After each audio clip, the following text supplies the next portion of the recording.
તાપી જિલ્લાના સોનગઢ પોલીસ સ્ટાફના માણસોને ચોક્કસ બાતમી મળી હતી કે મહારાષ્ટ્ર રાજ્યના નવાપુર તરફથી એક ટ્રક શંકાસ્પદ વનસ્પતિજનક માદક પદાર્થ એટલે કે ગાંજો ભરીને સોનગઢ તરફ આવી રહી છે। આ ટ્રકને પોલીસ પકડથી બચાવવા માટે કેટલાક ઈસમો એક કારમાં બેસીને ટ્રકની પાયલોટિંગ એટલે કે વોચ કરી રહ્યા છે। બાતમીના આધારે સોનગઢ આરટીઓ ચેકપોસ્ટ ખાતે તાત્કાલિક નાકાબંધી કરી જરૂરી કાર્યવાહી હાથ ધરવામાં આવી હતી। નાકાબંધી દરમિયાન બાતમીવાળી સ્વિફ્ટ કાર અને ટ્રકને આંતરીને તેમાં સવાર 3 ઈસમોને ઝડપી પાડવામાં આવ્યા હતા। પોલીસે ટ્રકની સઘન તલાશી લેતા તેની કેબિનમાં ખાસ બનાવેલ ગુપ્ત ચોરખાનામાંથી તેમજ અન્ય જગ્યાઓ પરથી સંતાડેલા ગાંજાના કુલ 43 પેકેટ મળી આવ્યા હતા।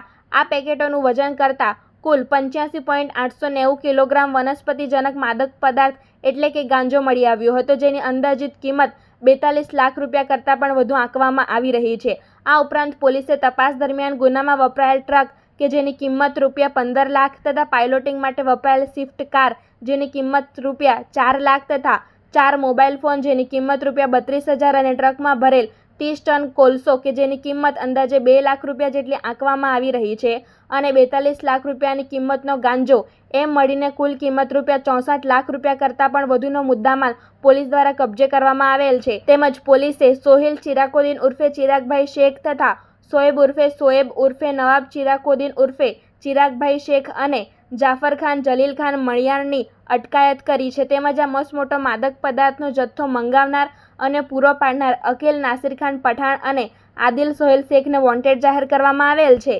આરોપીઓની મોટસ ઓપરેન્ડી અને ગુનાહિત ઇતિહાસની વાત કરીએ તો તપાસ દરમિયાન સામે આવ્યું છે કે આ કેસના વોન્ટેડ આરોપીઓ ટ્રેન અથવા કાર મારફતે સુરતથી ઓરિસ્સા ખાતે જઈને સ્થાનિક ઈસમો પાસેથી મોટી માત્રામાં ગાંજો ખરીદતા હતા।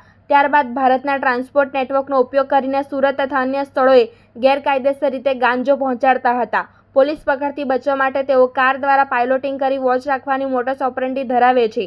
વધુમાં વોન્ટેડ આરોપી અકીલ નાસિર ખાન પઠાણ સામે અગાઉ સોનગઢ પોલીસ સ્ટેશનમાં ગુનાહિત ઇતિહાસ કે આઈપીસી કલમ 302, 114 વગેરે હેઠળ હત્યાનો ગુનો પણ નોંધાયેલ હોવાનું જાણવા મળી રહ્યું છે। આ સંદર્ભે સોનગઢ પોલીસ સ્ટેશનમાં પકડાયેલ અને વોન્ટેડ આરોપીઓ વિરુદ્ધ એનડીપીએસ એક્ટ મુજબ ગુનો દાખલ કરી આગળની કાયદેસરની કાર્યવાહી હાથ ધરવામાં આવેલ। ગુજરાત સરકાર શ્રી દ્વારા હાથ ધરવામાં આવેલ નશામુક્ત ગુજરાત અભિયાન તથા રેન્જ આઈજીપી શ્રી પ્રેમવીરસિંહ સાહેબ અને તાપી જિલ્લા પોલીસ અધિક્ષક શ્રી જસુભાઈ દેસાઈના માર્ગદર્શન હેઠળ તાપી જિલ્લા પોલીસ દ્વારા નશીલા પદાર્થોનું વેચાણ અને હેરાફેરી અને સપ્લાય એની વિરુદ્ધમાં સઘન કામગીરી હાથ ધરવામાં આવેલી છે। તેના ભાગરૂપે સોનગઢ પોલીસ સ્ટેશનના પીઆઈ શ્રી ઢોલાને મળેલી અંગત બાતમીના આધારે ટીમ સોનગઢ દ્વારા તારીખ 9 ઓગસ્ટના રોજ એનડીપીએસનો એક ગુનો રજીસ્ટર કરવામાં આવેલો છે। જેની વિગત જોઈએ તો સોનગઢ આરટીઓ પાસે ટ્રકમાં કોલસાની આડમાં એક ગુપ્ત ખાનું બનાવેલું અને તેમાં 85 કિલો ગાંજો જેની કિંમત 42 લાખ રૂપિયા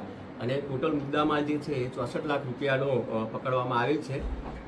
જેમાં આરોપી જોઈએ તો સોહિલ ચિરાગુદ્દીન ઉર્ફે ચિરાગભાઈ શેખ, શોએબ નવાબ ચિરાગુદ્દીન ઉર્ફે ચિરાગભાઈ શેખ અને જાફર ખાન જલીલ ખાન મણિયાર એ ત્રણેય સોનગઢના આરોપીઓને પકડવામાં આવેલ છે અને અકીલ નાસિરભાઈ પઠાણ અને આદિલ સોહેલ શેખ જે વોન્ટેડ જાહેર કરવામાં આવેલ છે। આ જથ્થો જે છે એ ઓરિસ્સાથી સોનગઢ લાવવામાં આવી રહ્યો હતો।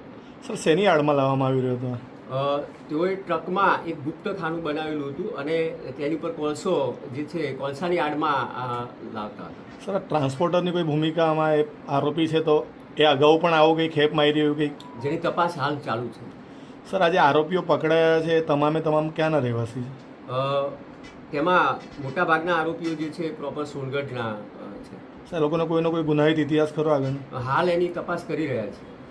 સર, પહેલાં એક એમડી ડ્રગ્સ પહેલીવાર પકડાયો સોનગઢમાં અને અત્યારે આટલા મોટા પ્રમાણમાં ગાંજાનો જથ્થો પકડાયો, એને લઈને પોલીસ હવે કઈ દિશામાં કાર્યવાહી કરશે?